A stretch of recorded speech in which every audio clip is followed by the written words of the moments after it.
Hey guys, welcome back to Aperture One. I'm মুসাল্লিম Chowdhury. সব ক্যামেরাতেই light ডিফারেন্টভাবে process করে আর সেই অনুযায়ী আপনার অটো মোডগুলোতে রেজাল্ট শো করে। কিন্তু ম্যানুয়াল মোডে আপনি যেভাবে চাচ্ছেন ঠিক সেভাবেই আপনি ছবি তুলতে পারবেন। ফর এক্সাম্পল, আপনি যদি তিনটা ক্যামেরাতে সেম জায়গার ছবি তোলেন, তো তিনটা ক্যামেরার মধ্যে ডিফারেন্ট রেজাল্ট পাবেন। বাট সেম ছবিটা আপনি নিজের ভিশন অনুযায়ী যদি তুলতে চান, সেক্ষেত্রে আপনার লাগবে ম্যানুয়াল মোড। আজকের ভিডিওতে আমরা দেখব কখন কখন আমরা ম্যানুয়াল মোড ইউজ করব এবং কিছু প্রো টিপ যা আপনাকে শার্প ছবি তুলতে সাহায্য করবে।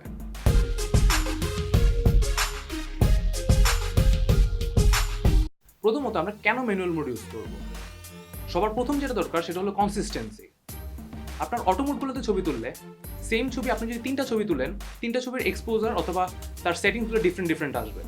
বাট আপনি যদি ম্যানুয়াল মোডে সেই ছবিটা তোলেন, তো সবসময় কনসিস্টেন্ট হবে আপনি যতক্ষণে ছবিটা তোলেন, আনলেস আপনি যদি নিজের সেটিংসটা চেঞ্জ না করেন। নেক্সট ভেরি ইম্পর্টেন্ট রিজন হলো আপনার ম্যানুয়াল মোড ছাড়া আপনার ক্রিয়েটিভিটিটা লকড ইন থাকে। তো আপনি যখন ম্যানুয়াল মোডে যাবেন, এটা আপনাকে ক্রিয়েটিভ কন্ট্রোল দিবে অনেকগুলো ফ্যাক্টরসের উপর। ফর এক্সাম্পল, অ্যাপারচারের উপর কীভাবে দেবে? ফর এক্সাম্পল, যদি আপনি একটা কোনো সাবজেক্টের উপর খুব ডিপ ফোকাস রাখতে চান, সেক্ষেত্রে আপনার লাগবে একবার ছোটো ডেপথ অফ ফিল্ড। তো আপনি একবারে মিনিমাম অ্যাপারচার যেটা ফর এক্সাম্পল 1.4 অথবা 1.8 ডায়াল করুন, তারপর দেখবেন যে আপনার সাবজেক্টে ফোকাসটা আসছে। আপনার ক্যামেরা যখন অটো মোডে থাকবে, সে তখন এটা বুঝবে না যে আপনার সাবজেক্টটা কতটুকু ফোকাস দরকার আছে, সেটা শুধু আপনিই বুঝবেন। সো ম্যানুয়াল মোডটা মাস্ট এইসব ক্ষেত্রে। তারপর আসি আমরা শাটার স্পিডে। আপনি যদি একটা ওয়াটারফল অথবা নদী বা সমুদ্রের ছবি তুলতে যান আর আপনি চান যে পানিটা স্মুথ আউট হয়ে যায়, সেক্ষেত্রে আপনার লাগবে মোটামুটি লম্বা একটা শাটার স্পিড। সো শার্প আর সুন্দর ওই মোশনটা পাওয়ার জন্য আপনার লাগবে ম্যানুয়াল মোড। তারপর আসি আমরা ওভারঅল এক্সপোজারে। স্পেশাল ইফেক্ট ছবিগুলো লাইক ফর এক্সাম্পল সিলুয়েট ছবিগুলো, সেগুলো তুলতে আপনার ম্যানুয়াল মোড ছাড়া কোনো অপশন নাই। বিকজ অটো মোডগুলো হয় আপনার ব্যাকগ্রাউন্ডে ফোকাস করবে অথবা ফোরগ্রাউন্ডে ফোকাস করবে। আর ম্যানুয়াল মোডে আপনি বুঝবেন যে কতটুকু আপনার ওভারঅল এক্সপোজারটা দরকার। সো ওভারঅল এক্সপোজার কন্ট্রোল করার জন্য manual mode is a must. তারপর রিজন নাম্বার কত? রিজন নাম্বার 3 হলো আপনার কিছু জায়গায় আপনার ম্যানুয়াল মোড ছাড়া আপনি ছবি তুলতে পারবেন না। ফর এক্সাম্পল, আপনার পিছনে একটা সূর্য আর আপনি সাবজেক্টের ছবি তুলতে চান, সেক্ষেত্রে আপনার ক্যামেরা ম্যাক্সিমাম টাইম সূর্যকে ফোকাস করবে আর আপনার সাবজেক্ট থাকবে একবারে কালো। তাই আপনার ম্যানুয়াল মোড লাগবে যাতে আপনার সাবজেক্টটা properly exposure, not the background. Last এপিসোডে aperture, shutter speed and ISO ব্যবহার করে কিভাবে লাইটিং চেঞ্জ করা যায় and depth of field change করা যায় সেটা আমরা দেখছি। সো ম্যানুয়াল মোড পুরোটা হলো ট্রায়াল এন্ড এরর। ওই তিনটা জিনিস ব্যবহার করে আমরা ছবি তুলতে থাকবো এন্ড দেখবো যে ছবিটা কোন সময় পারফেক্ট হয়, মানে আপনি যেটা চান সেটা হয়। ফর এক্সাম্পল, আপনার ছবিটা যদি ডার্ক হয়, তো আপনার হাতে তিনটা অপশন আছে। ফার্স্টে আপনি দেখবেন অ্যাপারচারটা, আপনি অ্যাপারচার কতটুকু কমাইতে পারেন সেটা দেখবেন আপনার লেন্সের ক্যাপাবিলিটি অনুসারে।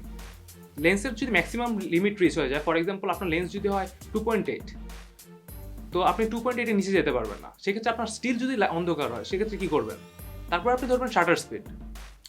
ফর এক্সাম্পল, আপনার শাটার স্পিড যদি 1/200 থাকে, সেটা আপনাকে কমিয়ে 1/100 নিয়ে আসুন।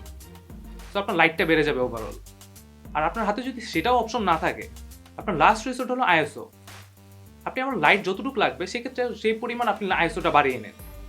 সো এই তিনটে ইউজ করে আপনি ম্যানুয়াল মোডে ট্রায়াল এন্ড এরর বেসিসে আপনি পারফেক্ট একটা এক্সপোজার পাবেন, যেটা আপনার অটো মোডে সবসময় দিতে পারবে না। ইন কনক্লুশন, আপনার ক্রিয়েটিভ ভিশনটাকে ক্যামেরায় পারফেক্টলি ক্যাপচার করার জন্যই আপনি ম্যানুয়াল মোড ইউজ করবেন। ম্যানুয়াল মোড ইউজ করার ব্যাপারটা পুরোপুরি ডিপেন্ড করে আপনার ট্রায়াল এন্ড এররের উপর। আপনি তুলতে থাকবেন ছবি যতক্ষণ না পর্যন্ত আপনার পারফেক্ট রেজাল্ট আসবে। অ্যান্ড লাস্টলি আপনাদের জন্য কিছু প্রোটিপ নাম্বার 1, আপনার মিনিমাম শাটার স্পিডটা আপনার ফোকাল লেন্থের দ্বিগুণ রাখার চেষ্টা করবেন। ফর এক্সাম্পল, আপনি যদি 50mm লেন্স ইউজ করেন, সেক্ষেত্রে আপনার শাটার স্পিডটা 1/100 রাখার চেষ্টা করবেন, তাহলে মোশন ব্লারটা আসবে না। নাম্বার 2, সবগুলো লেন্স একটা অ্যাপারচারের সুইট স্পট থাকে যেখানে সবচেয়ে শার্প ছবিগুলো ডেলিভার করে। এটি ইউজুয়ালি 1 বা 2 স্টপ পরে হয় মিনিমাম অ্যাপারচার থেকে, যেখানে আপনার সবসময় আপনি শার্প ছবি পাবেন। আমার 70-50-তে f2.8 লেন্স, তো আমার মিনিমাম অ্যাপারচার 2.8, তো আমি সুইট স্পটটা হলো আমার 5.6 to 8 এর ভিতরে। অ্যান্ড লাস্টলি ওয়ার্থ মেনশনিং হলো আপনার ম্যানুয়াল মোডের সেকেন্ড বেস্ট অপশন হলো অ্যাপারচার প্রায়োরিটি। অ্যাপারচার প্রায়োরিটি আপনি তখন ইউজ করবেন যখন হলো আপনার লাইটিং কন্ডিশন কন্টিনিউয়াস চেঞ্জ হচ্ছে। ফর এক্সাম্পল, আপনি যদি একটা ফটো ওয়াকে যান, সেক্ষেত্রে আপনার ফাস্ট ছবি তোলা লাগবে, আপনার টাইম নাই এত যে ম্যানুয়াল মোডে ট্রায়াল এন্ড এরর দিয়ে একটার পর একটা ছবি টেস্ট করার। তো আপনি অ্যাপারচার প্রায়োরিটিতে ওভাবে ছবি তুলবেন।